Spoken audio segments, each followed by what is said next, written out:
Jumlah perjalanan wisatawan Nusantara ke Jawa Barat mencapai 141,50 juta.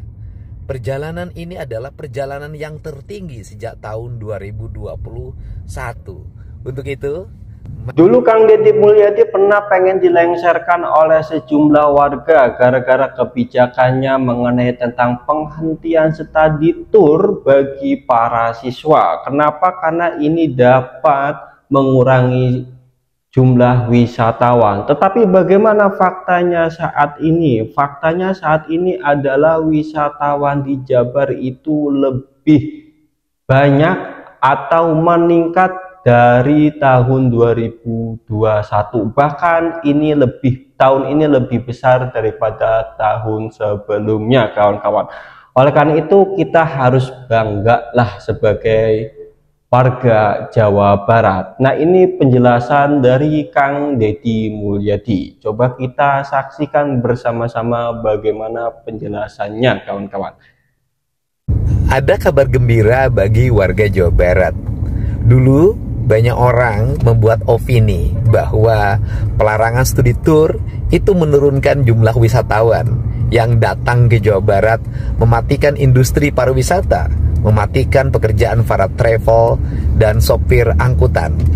Ternyata berdasarkan data yang saya miliki, dari mulai Januari sampai Agustus 2025, jumlah perjalanan wisatawan Nusantara ke Jawa Barat mencapai 141,50 juta.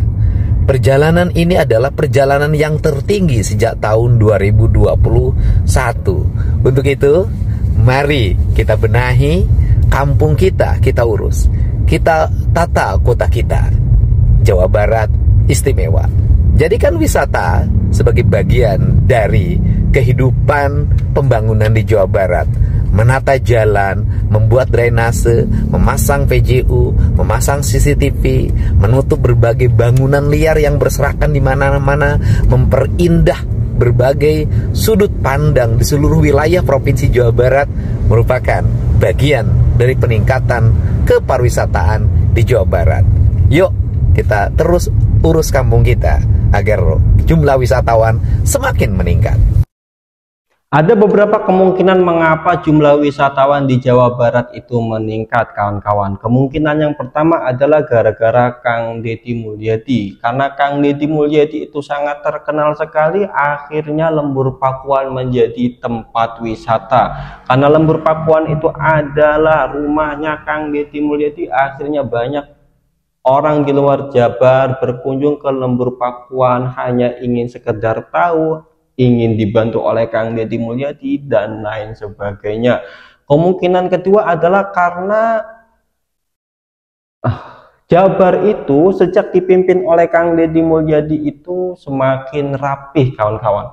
Karena rapi akhirnya enak dipandang. Karena enak dipandang akhirnya orang-orang tertarik untuk mengunjungi Jabar, kawan-kawannya. Oleh karena itu kan Kang Deddy Mulyadi mengajak kepada warga Jawa Barat agar bisa menata Jawa Barat lebih baik dari sebelumnya. Mengapa? Agar Jawa Barat jumlah wisatanya lebih banyak lagi daripada tahun sekarang. Ini adalah ajakan Kang Deddy Mulyadi kepada masyarakatnya, kawan-kawan, yaitu masyarakat Jawa Barat.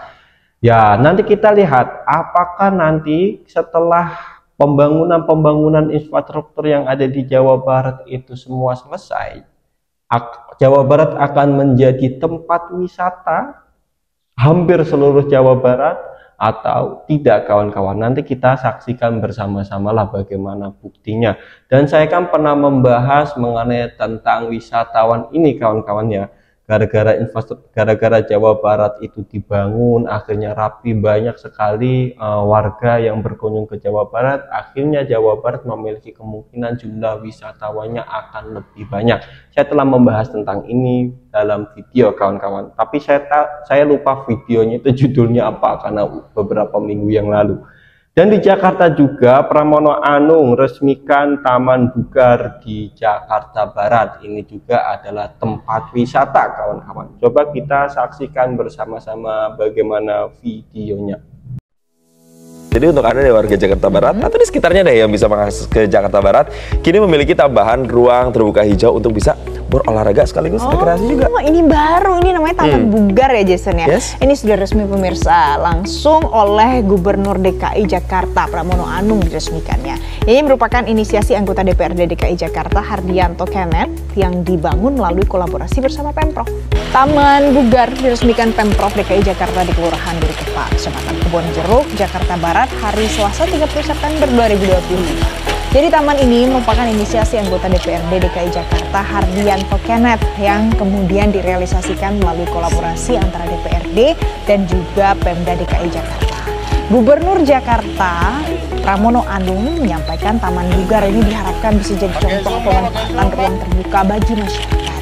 Pramono Anung mengungkapkan taman seluas lebih dari 2.000 meter persegi ini dapat digunakan warga secara gratis. Berbagai fasilitas olahraga dihadirkan, mulai dari lapangan futsal, bola voli, hingga bulu tangkis ada di sana.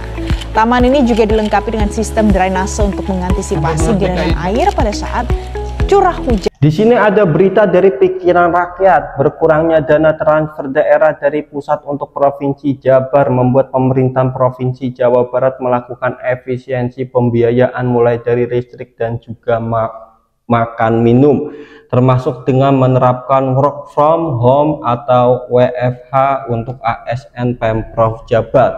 Gubernur Jawa Barat Deddy Mulyadi mengatakan hal itu usai menggelar pertemuan dengan pemerintahan kota, kabupaten, dan jajaran Pemprov Jabar terkait rencana pembangunan infrastruktur di Gedung Pakuan Kota Bandung Selasa tanggal 30 bulan September 2025. Gubernur Jawa Barat Deddy Mulyadi mengatakan hal itu usai menggelar pertemuan dengan pemerintahan kota, kabupaten, dan jajaran Pemprov Jabar terkait rencana pembangunan infrastruktur di Gedung Pakuan Kota Bandung Selasa 30 September 2025.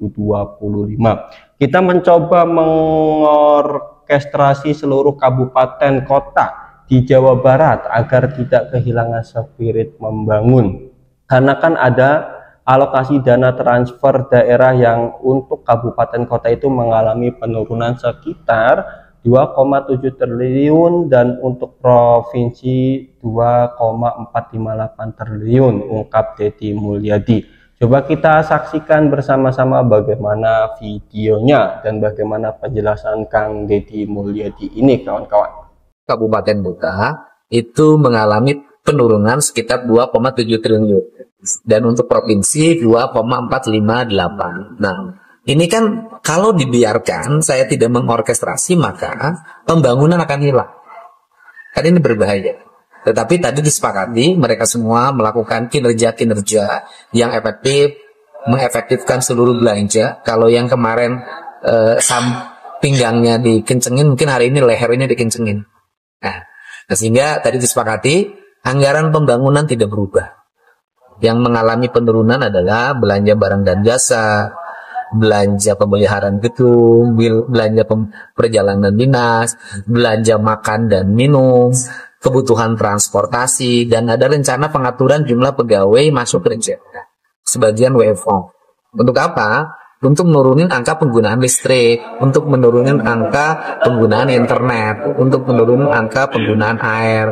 Nah, ini adalah solusi-solusi yang akan dibangun untuk tetap kita berjalan kencang, berlari kencang, mewujudkan Jawa Barat istimewa dan berbagai tagline pembangunan kabupaten kota lainnya.